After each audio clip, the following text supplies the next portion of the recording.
আসসালামু আলাইকুম এভরিওয়ান। আজকে আমি রান্না করব আলু দিয়ে পাবদা মাছ। তার জন্য আমি টমেটো কুচি, কেটে রাখা আলু, কাঁচামরিচ, পেঁয়াজ কুচি এবং মাছ নিয়ে নিলাম।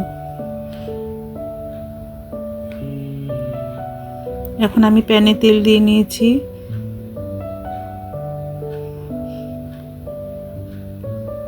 তেলটা গরম হয়ে গেছে, আমি এখন পেঁয়াজগুলো দিয়ে ভেজে নেব।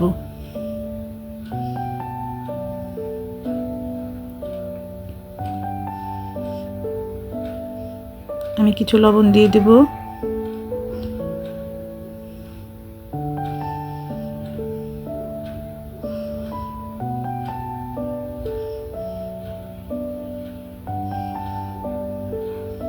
লবণ দেওয়া হয়ে গেলে আমি কিছুক্ষণ পেঁয়াজগুলোকে একটু ভেজে নেব।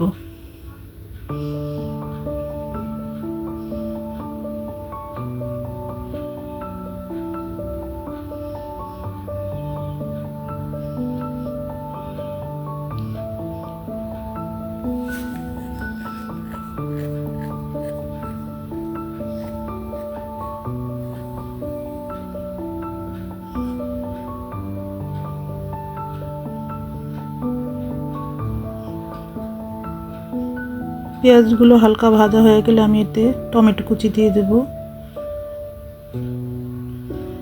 টমেটো কুচি দিয়ে আমি একটু নাড়িয়ে চাড়িয়ে নেব।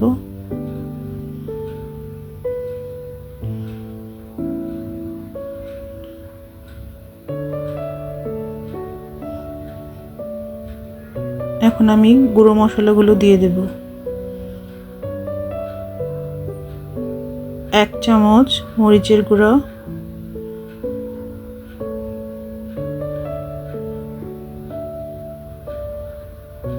1/2 চামচ হলুদের গুঁড়ো,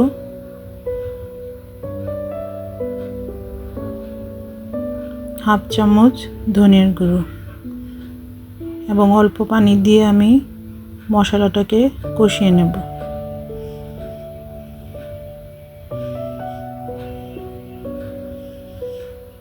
আমি এখন কিছুক্ষণ ঢেকে রাখবো।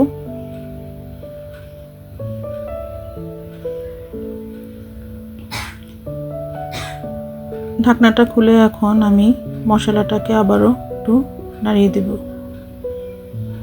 মশলাটাকে ভালোভাবে কষাতে হবে। এখন আমি কেটে রাখা আলু এবং মরিচ দিয়ে ভালোভাবে মাখিয়ে নেব।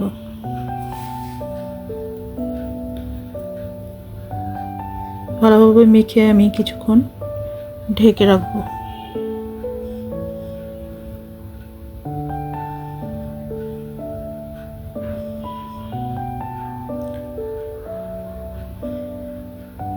কিছুক্ষণ পর ঢাকনাটা খুলে আবারও আমি একটু নাড়াচাড়া করে দেব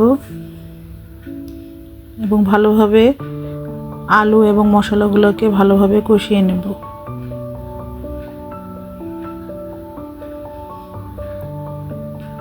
আবার কিছুক্ষণ ঢেকে রাখবো।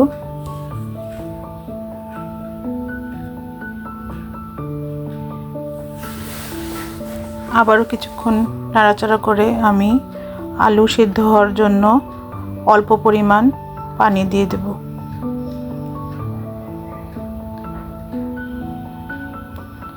পানিগুলো দিয়ে আমি আবারও ঢেকে দেব আলুগুলো সিদ্ধ হওয়ার জন্য।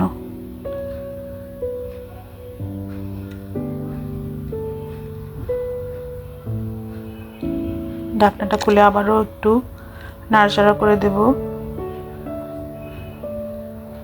আলুগুলো আমার সিদ্ধ হয়ে গিয়েছে।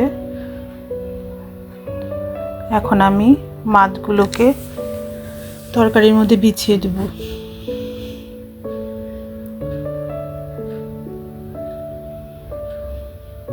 এখন আমি পাবদা মাছগুলোকে তরকারিতে বিছিয়ে দেব।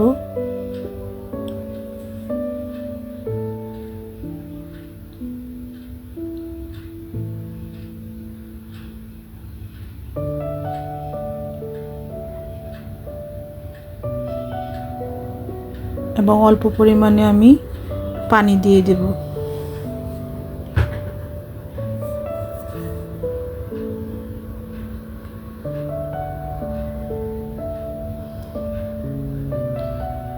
আমি এই মুহূর্তে কিছু ফ্রোজেন করা ধনেপাতাও দিয়ে দেব।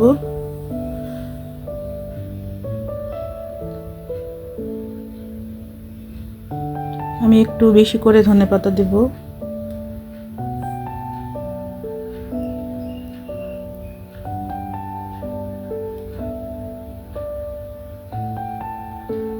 ধনেপাতা দেওয়া হয়ে গেলে আমি ঢাকনাটা লাগিয়ে দেব।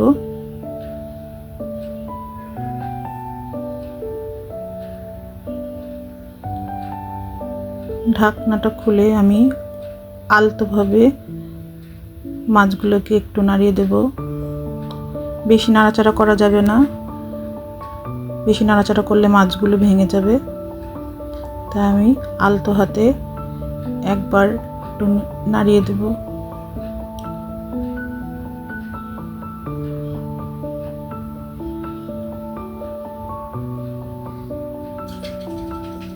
আমি প্যানটা ধরে একটু ঝাঁকিয়ে দেব,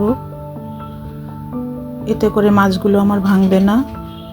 এখন আমি চুলোর আঁচটা লোতে করে ঢেকে দেব। রান্না আমার প্রায় শেষ